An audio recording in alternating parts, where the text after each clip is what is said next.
Something woke Quinn up. She wasn't sure what. The sound of the Soooooo slowly creaking back and forth below her was comforting. Slowly, she slid out of bed, doing her best not to disturb the shape next to her. She picked out a long shirt and a loose pair of pants from the floor and slid them on, stretching until she felt her back pop and sighed. She looked around for a moment, taking in the scene. The smell of the hydraulic fluid, oil, and mist filled her nose. The light of the core, even behind the shielding, was enough to give the entire room a soft glow. She could feel the low thrum of the engines in her chest, calling to her. She stepped into the hall and outside the engine room, placing her hand against the wood of the wall beside her, feeling the hum of the engines behind it. The soft hiss of mist being processed, the whirling click of cogs in her love's heart, the faint howl of wind from somewhere outside. The engineer closed her eyes and started to walk, every detail of her ship in her mind. Slowly, her lady led her towards the Nightingale.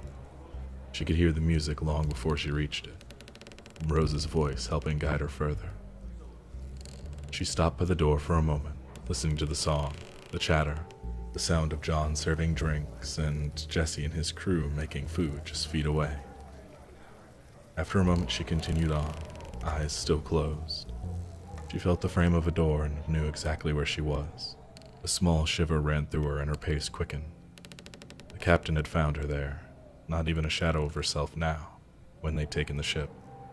The Soooooo was something more now.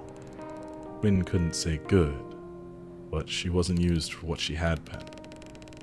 For a time, it had just been the small crew Fiona had brought with her, but slowly they grew. More and more joined them. Some were merchants opening shops throughout the hull. Others were farmers, workers, cooks, artists. She giggled softly, remembering a juggling troupe. There was laughter and happiness here now. Her crew, her people, were protected from raiders, patriots, diseases, and storms, even if they were also feared. Quinn knew that not everything they did was good, but she knew Fiona wouldn't hurt innocents.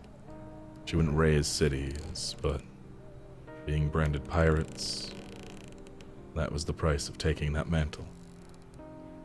She felt the railing at her hand and knew she was at the stairs to the deck, leading her upward. As she ascended, she knew she'd passed the ship's radio room. Anthony was probably still there. He left the station less than she left her room. She worried about him sometimes. She passed the landing where most of the farmers had gathered. She knew from the divots in the floor and the smell. At least they were high enough that it could be easily vented, she supposed. The Soooooo led her up more, to the deck, the howl of wind picking up now. The final landing before heading into the open air would lead her to Fiona and Silas's room and the bridge. Leela and Stevens were probably there still, if the shift hadn't already changed.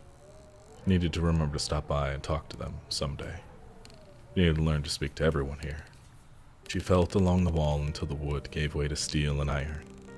The seals on the stairwell, in case someone boarded. She knew the ceiling above her was false, a thin layer of wood covering inches thick steel plates.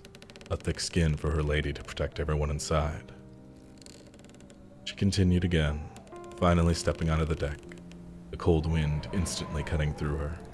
She gasped and shook for a moment before opening her eyes and taking in the sight. The moon gave enough light to show the cloud wall only a few feet below the deck, mist rolling up over the bow from time to time as they refueled. The rolling mass made her think of the pirates of history. She gave a slight snort at how the world had turned out.